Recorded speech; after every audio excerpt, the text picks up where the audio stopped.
Jen, go ahead. Thank you. So I'm the sole native Houstonian on this panel.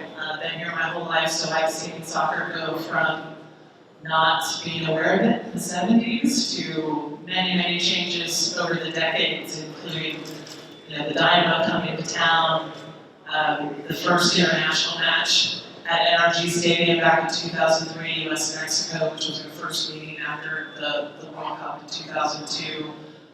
Seeing all the colleges add soccer programs, just an incredible growth of the game, and what I'm, of course, most looking forward to is next year. But my involvement in the game has been in retail, running an adult rec league, and working for the Dynamo operations, most recently working for the Women's Soccer League, doing broadcast statistics and research. Okay, I moved here in 1984 from the East Coast to play on a professional soccer team, and Brian and I were just having a conversation about how different the sport of professional soccer looks than when I came down here. But I played throughout the 80s to 90 and got into youth coaching down here with a soccer club called the Hurricanes back then. And then got a lucky break in television. So you're looking at somebody that didn't study in college, radio, TV, communications, anything, who's called 7 World Cups, 2 Olympics, NBC, ESPN, Fox, games with 100,000 people, games with 40 people. So you name it, I pretty much called it at this point, so I've aged myself. But I have found a way to remain in the game my entire life, because when you retired in the 80s, the only thing you could really do was coach. You were a high school coach, and honestly, the paid model for soccer clubs, which is obviously a big deal now, with a lot of money changing hands, that did not exist back then. But let me move it over to Brian, because I called a lot of Brian's games, and I've seen this guy score a lot of goals and do a lot of great things on the soccer field, and I've enjoyed every moment of it. Thank you. I grew up in Hawaii, wanted to be a professional surfer. My mom was like, hey, you want to go to college? Yeah, we get a college scholarship. I said, well, like decent at. I said, okay, soccer, I'm try this. Didn't really grow up knowing much about English Premier League or La Liga or anything like that. But, so I was pretty fortunate in a lot of ways to first get a college scholarship, and then after that got drafted to the MLS. MLS started in '96, that's when I graduated high school. So the league's been around, was around just for a few years when I got drafted in, I think, 2000. Played about 13 years career, had some stints with the U.S. National team, went to the 2006 World Cup with the team. Unfortunately, didn't get set foot on the field, but it was one of the best experiences of my life, just being a part of the team there. Fast forward, retired in 2013, became the managing director of the women's team, the Houston Dash. We started pretty much, I think 2014 was our first year, so jumped right into trying to do what Jessica does up there now, and then kind of moved on from that, so now more an ambassador with the club, and started a business in 2018 that kind of basically more or less is a soccer bar, an event venue, and I've been doing that and really trying to grow that now. We broke down our second location in Haiti, trying to get a third up before the World Cup. So really focused on growing the game in so many different ways. But honored to be here. Thanks, John, for putting this all together. Funny story.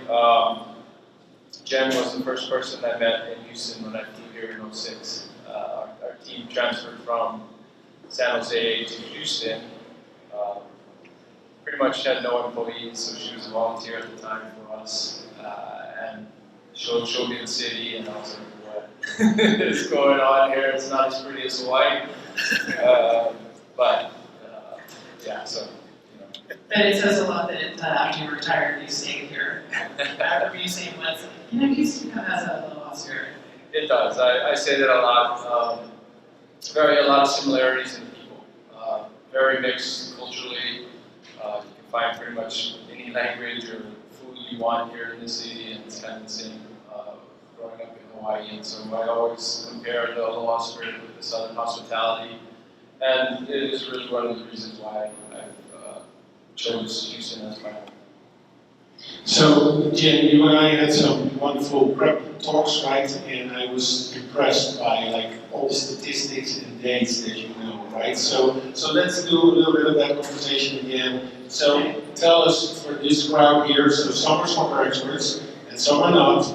Take your 3 major soccer milestones here in the city of Houston. Who would you pick? What would you pick? Well, the very first one is 1967. You have Real Madrid versus West Ham United in the Astrodome, which we all take for granted that there are soccer games in dome stadiums. That was the world's first dome stadium. That was the world's first soccer match, professional soccer match in the dome stadium. And this was just after the 1966 World Cup, with an English captain playing for West Ham, and 33,000 people there. Right? I'd like to be able to say I was there, I was not there. But that's such a huge moment for Houston soccer and also U.S. soccer, because the 1966 World Cup was the first that was really shown worldwide. So you began to have an interest in the U.S. that hadn't existed before. And because of that, in 1967, they used that game to launch a league where they basically just imported European teams. But there's actually a league in the summer of 1967, and then it got absorbed by the NASL. But that's, to me, that's a pivotal moment for Houston. Other than that, I would have to say the U.S.-Mexico match in 2003, just a year after Energy Stadium was built. It was the first men's international match in Houston in 15 years. Because we really had a lot of choices in venues before that. Sold out. That was such an amazing match. Thankfully, it was a 0-0 game, so nobody had to be upset. And then April 2nd, 2006, at the old Robertson Stadium at U of H, the Dynamo's inaugural game, a magical night. Brian only scored 4 goals. We're not going to hold against him that he didn't get 5. But it was a crazy, crazy night, and just what a way to kick off Houston having a pro team. And I look back at that and I think how lucky we were as a city, as a community and fan base to inherit basically the best team in the league at the time. The San Jose Earthquakes had won the Shield the year before. They were the #1 team in the league. They just didn't really have a local owner, so they were shipped to Houston. So those are my big 3. Those are your big 3, and by the way, on the Astrodome, when we were at the park yesterday, I mean, people were sort of surprised, right? I mean, that we have this big thing there, and that's not being used. So the Dutch delegation was intrigued by that. So I probably know what your number 1 is, but take us through 1, 2, 3 from Glenn's perspective, right? I mean, or maybe your soccer experience highlights, and then one I know is not 100% Houston, but the others can maybe be Houston. So I'm going to go back and tack on to what Jen just said about 66, because 66 was the only World Cup won by England, and the captain was Bobby Moore. And then they come to the Astrodome. That's Real Madrid, okay? Everybody in this room probably at least knows of Real Madrid. This was a big deal. So you had the captain lifting the cup in the first ever game in the Astrodome. You also had a pro team here called the Houston Stars. And in fact, there's 1 or 2 guys still in town that are older that played on that team. One of them's a great friend named Billy Sophias, who did a lot in our soccer community down here. So there's a lot of real great historic references that continue to just compound in the city. And we haven't done the best job, I don't think, of really kind of nurturing our history far enough back. But after the Houston Stars, you get the Houston Hurricanes at the NASL with Kyle Rowe Jr. You get Summit Soccer, which is an indoor team. You get the return of pro soccer outdoors with the team I was on called the Houston Dynamos. And let me tell you, professional soccer back then was a lot different than it is right now. There was not even a conversation about a stadium like the one in Houston. You don't have 15 guys on the field monitoring the players warming up. It was a really, really different environment. It was filled with people that really had, not that I'm saying anybody doesn't have it now, but incredibly deep-rooted passion for the sport. You had to be kind of a bit of a crazy person to remain trying to play it at a higher level in this country at the time. We had opportunities to potentially train overseas. I did that with Sheffield United, but it wasn't the same. After that, you had the Houston Hotshots indoor team that played in the Summit, which is now Lakewood Church. And then we had a beautiful brewing soccer community from the youth to the adult level that was dying for the return of professional soccer. It was proving itself out at Energy Stadium with all the international content that had come through, all these old pioneers that so many great names that we can't begin to start mentioning in here, that really tilled the soil for then the relocation of San Jose, who comes in, and I mean, people were ready for this, and I'm not sure how much everybody knew, but Jen made a good point. You know, we inherited, we were gifted, I'm going to use the word gifted, the best team in the league. And I remember going on a radio show I've had for 22 years saying, man, I don't know if everybody knows what they're about to get here. There was 12 teams in the league, and we're now up to 30, infrastructure everywhere. So that whole kind of snapshot of where we are now, the amount of people playing, the amount of fields that people are going to spill onto tonight to play this game, and it's a lifestyle now for Americans. And yes, there are things that haven't kept up. We want our MLS product to produce sold-out stadiums here. We want the media to produce real healthy pressure and take this next level. Without that, we're not going to get next level. We can sit here and pretend that this is good enough. It's not. We will, and the World Cup will be a great opportunity to give, I think, the MLS product and everybody else a tremendous bump here. Because when we went from Robertson over here to the new stadium, we lost a lot of the organic stuff, and we got to reclaim all that. But, you know, look, I mean, how many great games have we seen here in this stadium? I mean, we've had Barcelona come here, we've had Messi come here, we've had Real Madrid come here. I mean, on and on it goes. We've had Man City, Man United. I mean, we've had all the major brands come through Houston. They're not coming here for fun. They're coming here because they're taking a lot away from their visits. So I don't know if that really answers your question, but it's a little snapshot. So you're 1, 2, 3, Brian. I mean, so because you have been so involved also as a player, so what do you think the major milestones are? Personally? Let's say that. Yeah, okay. I'll get the personal ones. So obviously the first game in 2006 when we moved here. As a team, we won the Supporter Shield, which was the best record in the league the year before. And so we knew we were a good team, but we didn't know. There was so much turmoil. We got, I think, told in December, hey, you guys are moving. You know, you got to be there by February.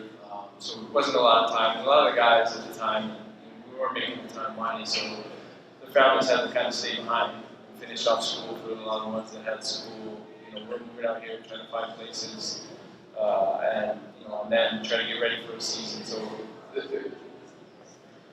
that for me was a very, very difficult year,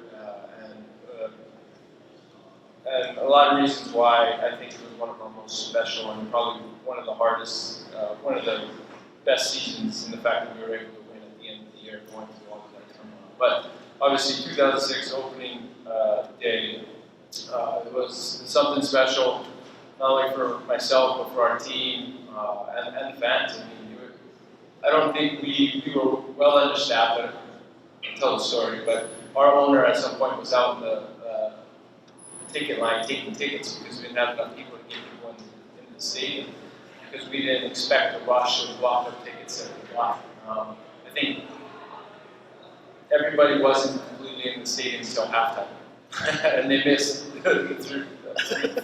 Two of your four. I think it was like four goals. I think the game was like ended at 5-2, and you know, for me personally, I scored 4 goals. Never done it before, never done it since. So there was something very special about that moment. And you know, just as a player coming into the city, not knowing what to expect, and then kind of getting that type of reception was pretty special for us. And so that was one of my top games there. My second game, I would have to say, was in that year as well, but it wasn't in Houston. It was kind of in Dallas. We won championship in Dallas that year. We had basically the whole stadium, it was Pizza Hut Park at the time, was full of Houston fans. The sky was orange when we won it. there were just so many special moments about that. We had fans, Mattress Mac organized a bus,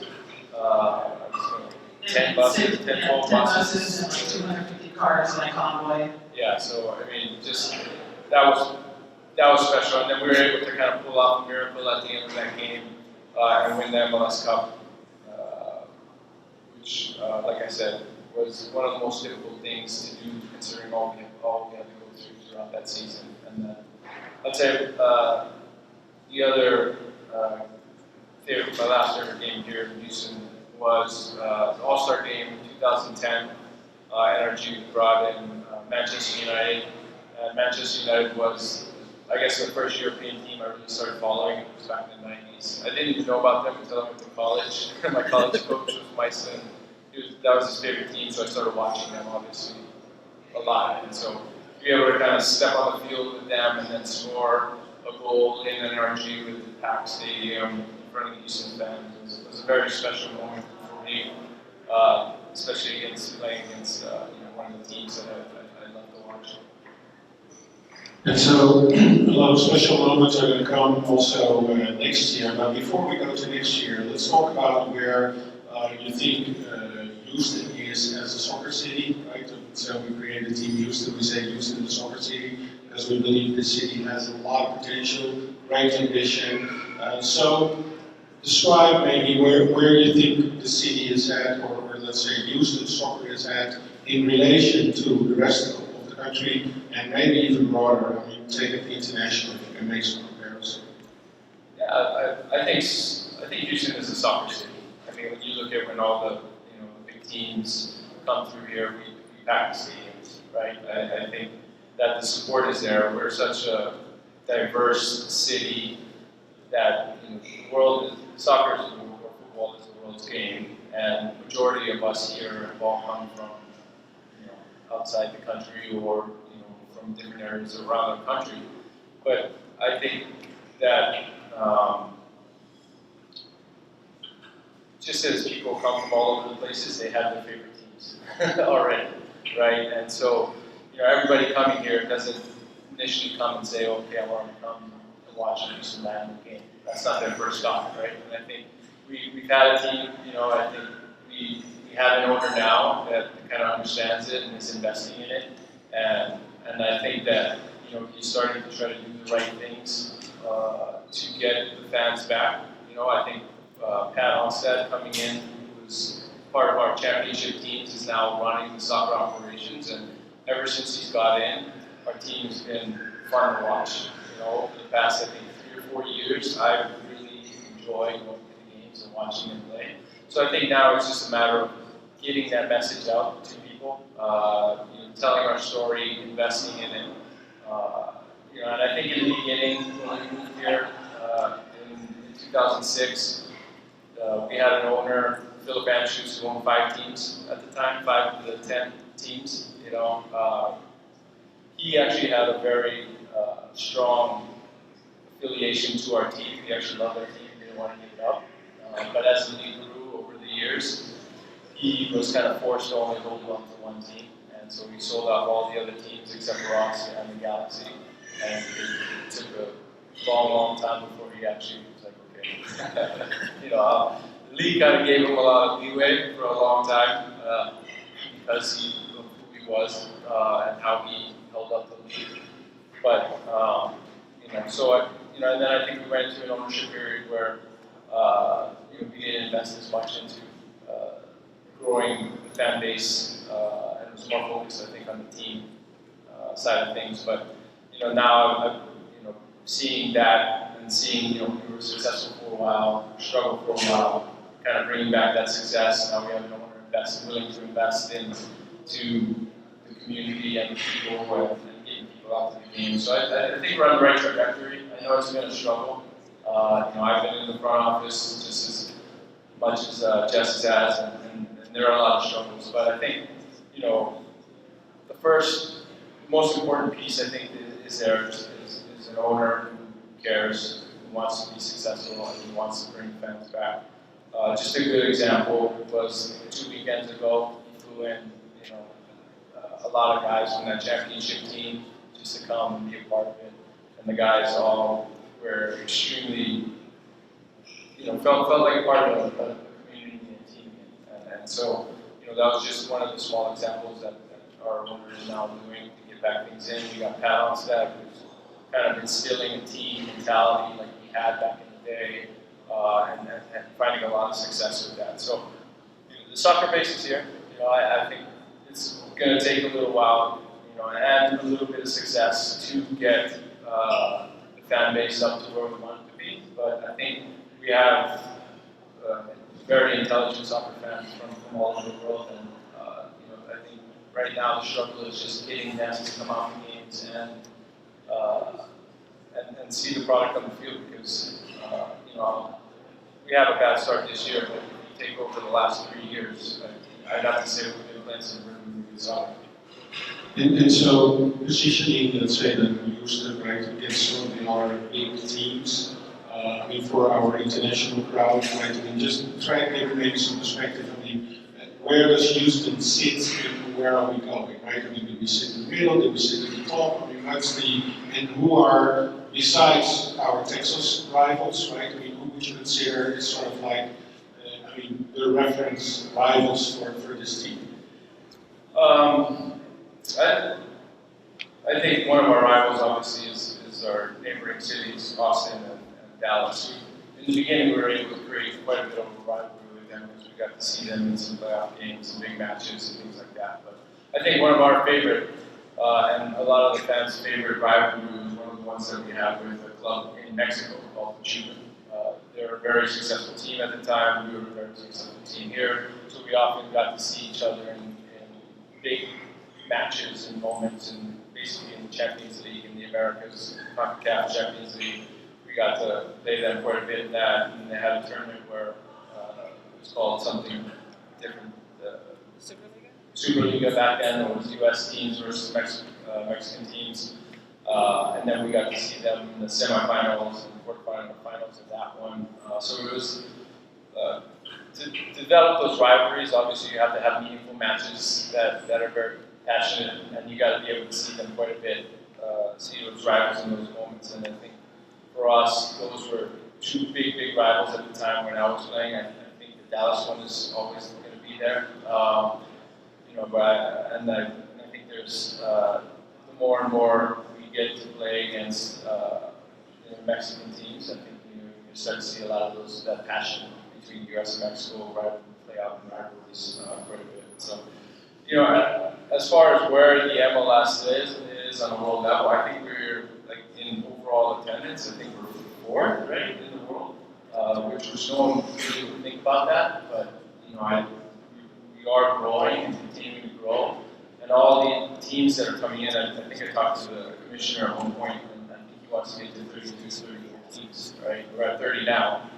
So I think there's still expansion out there. I think probably you're going to see some expansion probably after the World Cup with all the excitement and everything that's going on. And I think this league is getting better and better and better. And the players are getting better and better and better. And we're starting to hold, some of our better athletes are starting to stick with soccer a lot more. So if you looked at the average age of the national team when I was playing, all the best players were right around 28 to 32. You look at our U.S. team through this last World Cup, we were the youngest team. Our superstars were 18, 19, 20-year-olds. And so, there's a lot of excitement. And I was just talking to Arturo Alvarez, who used to play here, now he's a scout. And I asked him, he's scouting for the U20s, and I asked him, hey, what are these kids like? And he's like, they're all taller, bigger, stronger, and faster than we ever were. And, so you're starting to kind of see the development of the U.S. player a lot quicker because there are pathways now. The pathways are a lot more prevalent than they've ever been. I'm probably going off on a side tangent, but it was only within, I think, the past 5 or 10 years that you've seen a pathway for a 10, 12-year-old kid to become a professional athlete if he stays at his club. When we were around, the league mandated every team to have a youth system or youth system, but it only went to 18 years old, right? So how many kids can bridge that gap from 16 to, to a professional team? Very, very few. And so we lost, you lose a whole generation there. But now, we have so many more different pathways with USL, MLS, MLS having its different levels. And so you're starting to see the development of US players come around quite a bit, right? And at the end of the day, it comes down to a numbers game and how many kids are playing, on the success of your national team. And so, I truly believe that within the next 20 years, you're going to see us really competing for World Cup titles. I believe that, we have passion. I think this U.S. World Cup is only going to, exponentially help a lot of our best athletes stick with the sport. Okay. So yeah, very, very interesting, right? And you mentioned there for a moment, like the Mexican teams and the rivalry, right? I mean, almost a rivalry between the US team and the Mexican team. So maybe to you, Jen, right? I mean, so we're going to get like these tournaments here, right? Where we have Leagues Cup, Gold Cup, right? So everybody talks about the World Cup, but we have something very close by where hopefully, lots and lots of people are going to come. So what is the meaning of, let's say, those kind of matches and those kind of tournaments to also have them here in town? Well, it shows the dedication that this community has to soccer, where it's like, we're not just looking at the biggest event, we're interested in all of the events. And, it was the Gold Cup that Houston first started getting Gold Cup games in 2005, and it was the success of those games that convinced the MLS to move San Jose to Houston. It's like, oh, this community has interest in all kinds of soccer, right?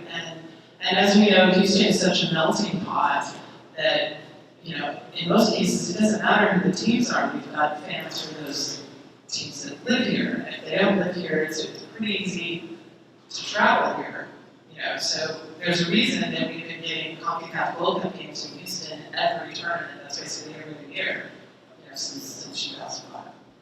And so you and I talked also a little bit about like all these fan communities, right? I mean, so you have the Barcelona fans, the Madrid fans, the Juventus fans, and they all have their own bar and their own place, and they're on Saturday morning, Sunday morning going completely nuts, right?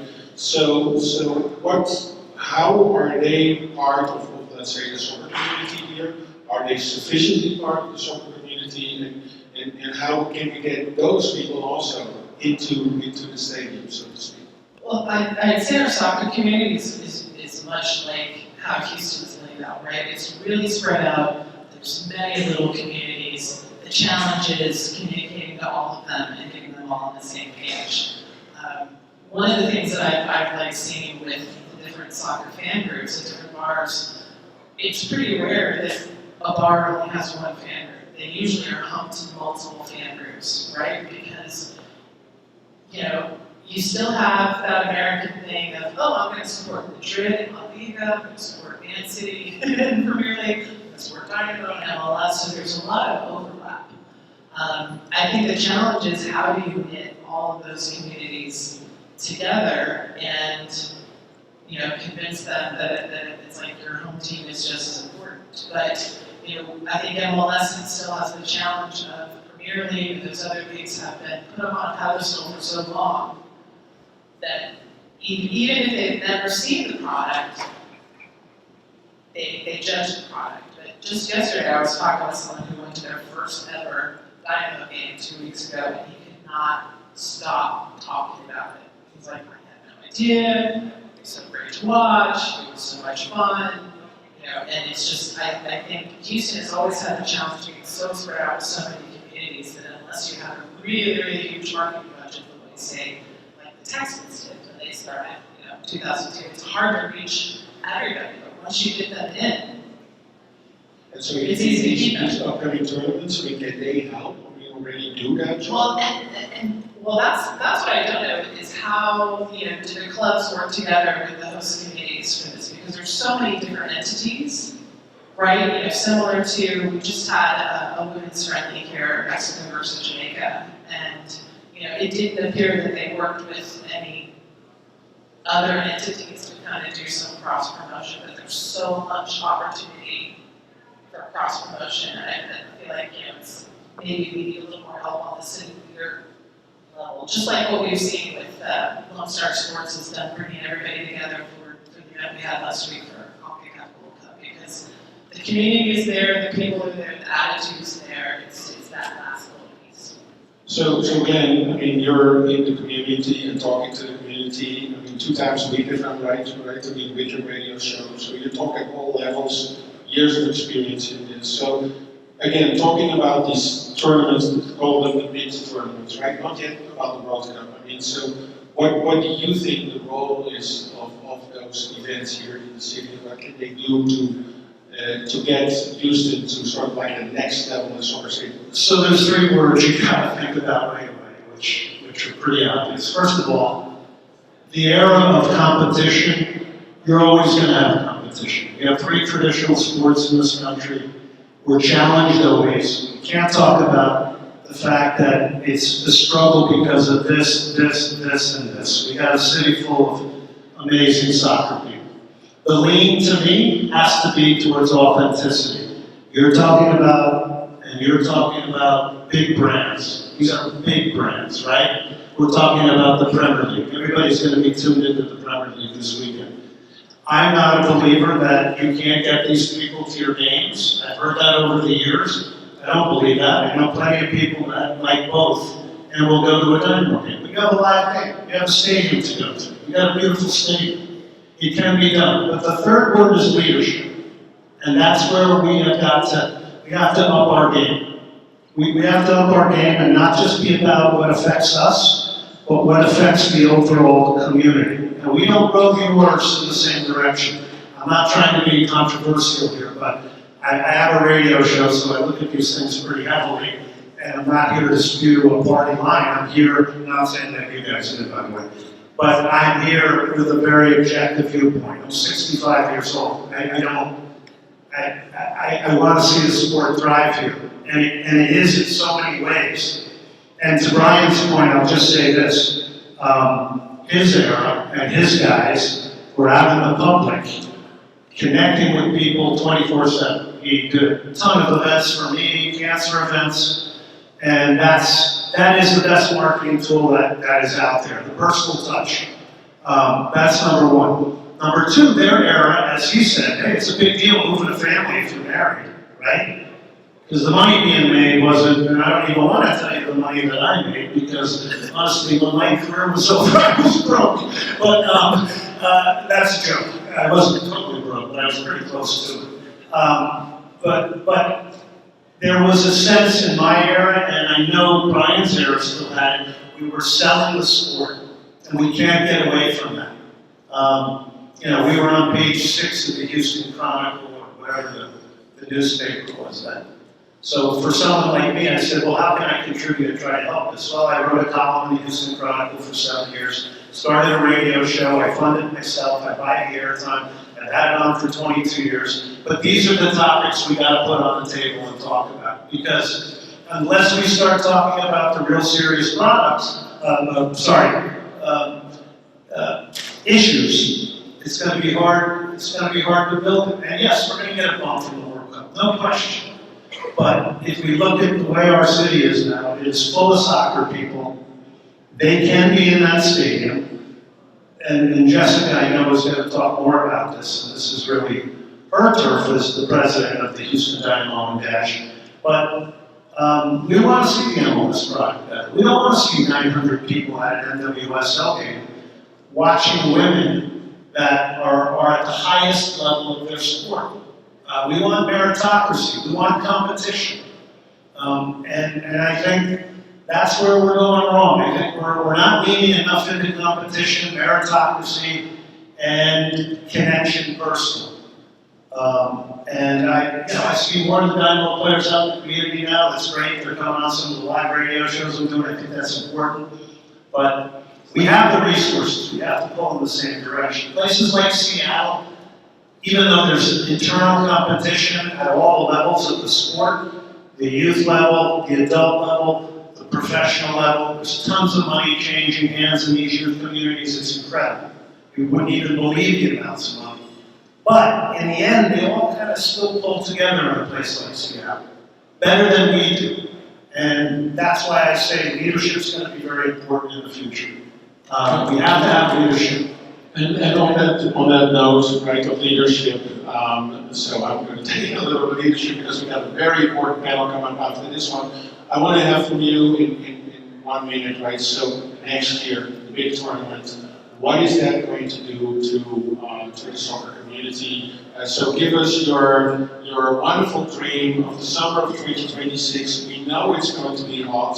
The Dutch delegation learned this week that Houston is sort of a leader in everything. So what is the World Cup dream for you, 2026? Try to do it in 1 minute.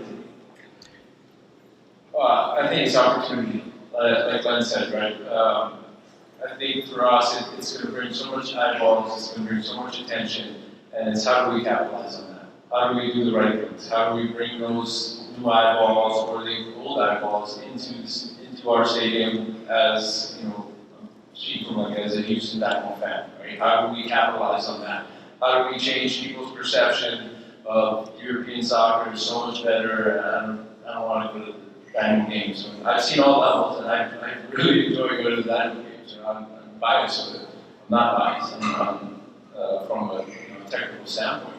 You know, our game's grown, and it's how do we get these people into the stadium and be like, oh, there is a good product here, and this is something I can get behind.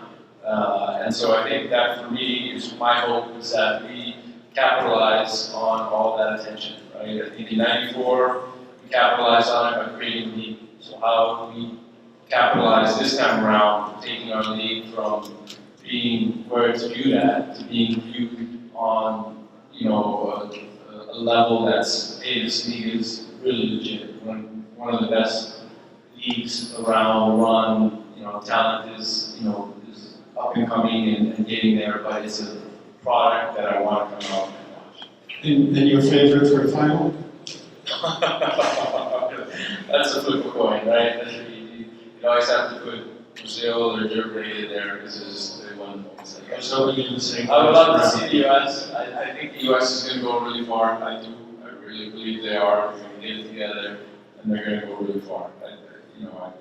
Just being in a home city, and like I said, I believe the US is going to be competing for a World Cup championship or final in the next 20 years. Glenn, your 1 minute dream, 2026. All right, here we go. It's not going to change the entire landscape of the sport, but it's certainly going to give it a big bump. There's no question about it. There will be moments in Houston for all of us that can be indelibly etched in our minds forever because of the experience we had. I never forget the first World Cup final I watched. It was on closed circuit television in Madison Square Garden between the Netherlands and West Germany. That's dating yourself. But there's a lot to be gained for everybody. I think as Houstonians, we're going to be very proud to host the world here. We're going to be a great job. We'll do a great job as hosts, I think, as a country. That's a big thing for us, too, is being wonderful hosts so that anybody that comes here and experiences soccer in Houston will walk away going, wow, what a magical moment that was in my life. But it's not a miracle pill, but these things constantly platform the game, and Spain will win the World Cup. As much as I want the US. We're going to have a good run. I think Brian's right. I think it'll all kind of materialize, and the pressure can be a good thing for the US men's national team.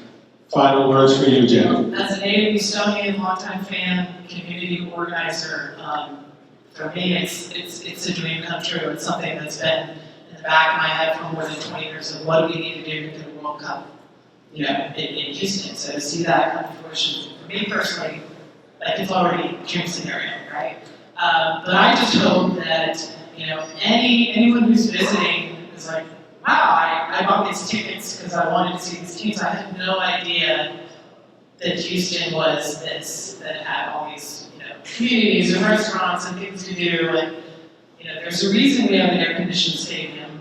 There's a reason Houston is the first city in the world. So we saw the wonderful name on the big propellers, right? So very special product. Yeah, so, and I hope, for my personal preferences, that 2026 for Houston can be so successful that it gives the dash boost and it kind of sells Houston as a host for the 2031 Women's World Cup, which we know will be, in the US, and the Netherlands for the better next year. See, that's the way how you close these kind of things, right? With the right answer.